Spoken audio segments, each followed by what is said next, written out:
Hey, good afternoon, everybody. It's been a bit. Well, just for me, because it's so late in the day. Anyhow, back here at Alana's Cafe, and I'm gonna share with you the right thing.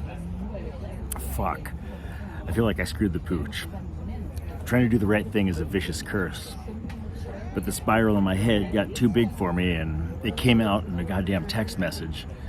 I know cussing is a shortcut for expressing true feelings, but I just don't know if that works as well for me. Honestly, I don't know if I really can say objectively, because I mostly just know cussing or silent buildup for days, unless I happen to write it out. A well-behaved Hector walks in. The owner is so proud of how it sits. She takes a photo. Last night was Martell's. I was filming Martell's game. My legs were killing me. Why, I asked myself. There's 20 of us, and better shots than mine are being posted by USC media before I've even got the freaking settings on my camera figured out. I try to answer my own questions. I'm honing my skills. I love being close to the action. It makes me happy when I catch a cool shot that someone loves. I've made a few connections, but honestly, I'm really only here because I love Martell so much. I look forward to the second half when I'll be near his bench and surrounded by his mates. I feel so comfortable wedged against the last photographer on the baseline and the last manager on the bench. They're always talking about the scores of other games going on, the ones that matter for the players, when they're not folding up their stools and bringing them to the players during a full timeout. This morning I woke up at the evil hour. 2 a.m. sucks because you got enough sleep where you can see the end zone, but you're not close enough to kick a field goal. And I never punt. So I flick on the light and plug in my disc to my MacBook. I cut 300 down to 126, but I'm frustrated. I can't figure out the pattern to why I'm missing some shots. Nothing worse than a blurry dunk.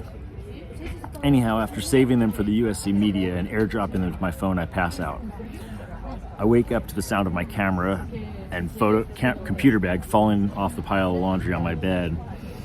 I've been doing laundry at Martell's. I don't know if it really saves me time, but saving $15 and getting to hang out on his couch makes it all worth it. This morning, while I was grabbing my last load, his roommate walked in. We were talking hoops for a bit before Martell arrived. He kicked the springy doorstop accidentally as he walked in, but instead of walking by, he turned and stared at it. He stared it down as it wobbled and vibrated, reminding him of its indiscretion. He kicked it again for good measure, and his roommate Whip backed him up as they talked it down. I laughed from the couch, and then we all got up and confronted the doorstop on the laundry door. I get to Alana's so late I had to park on the street and sit in the chair with my back to my guys and all the dogs and hotties. After getting over the initial anxiety, I'm acclimating. I didn't even notice when a bench spot opened up.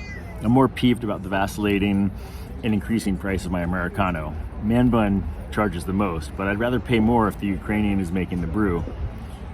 A little scraggly dog walks under my chair.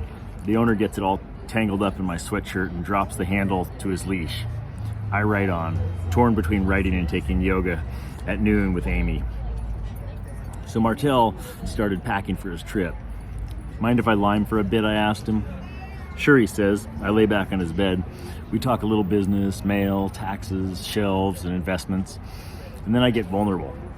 How should I share the photos? You know, when I make the post, do I invite people or tag or collaborate? He throws a few socks and a shirt in his bag. It doesn't matter. I keep inviting people to collaborate and they say no. And it makes me feel kind of bad if they don't accept it. And it's also a waste of time. He looks over at me. You could try not taking it so personally, he says, with a soft smile and his eyes angled towards me with a little wry-like. I laugh. Yeah, it's an option. And how much time does it really waste, he adds. Yeah, that's an option, but why even do it? What about you? Does it hurt your feelings if you invite someone to do something and they say no? It depends. On what? Somehow his propensity for short answers and mine for long leaves my mouth moving. We continue talking as we make his bed. I try to share what I'm going through with him, partially because he's so damn smart, and partially because I know it makes him think through what he's going through a little differently.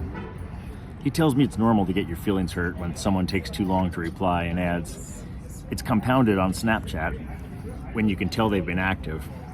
I tell him about how I screwed up the situation. I had dates with two women last weekend.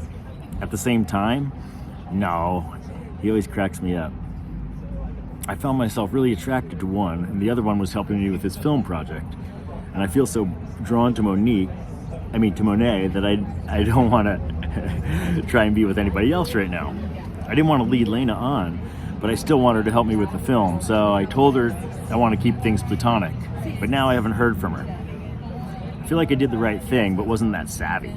Savvy, he asks. Yeah, sly like a fox, I tell him. Man Bun sits down and starts talking to the hottie next to me. He knows them all. I've got a great seat now, right next to her and facing the counter.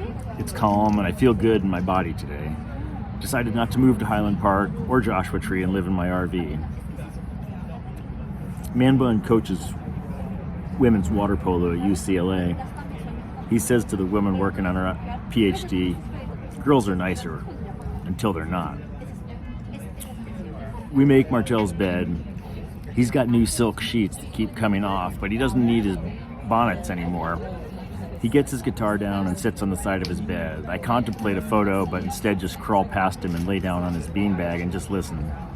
I recognize the tune. He keeps playing it till he gets it right. Whether it's the rhythm or the melody, he just repeats it. He knows what it sounds like and then makes an adjustment. I close my eyes and listen. That's all for now, he says after about 3 minutes. Hangs the guitar back up. We both laugh. Was that song I recognize? Yes, he says. I'm afraid to guess. I doubt myself when it comes to music. Here Comes the Sun? Yup. He grabs his bag. I grab mine. We hug in the parking garage, exchange I love yous, and walk our separate ways.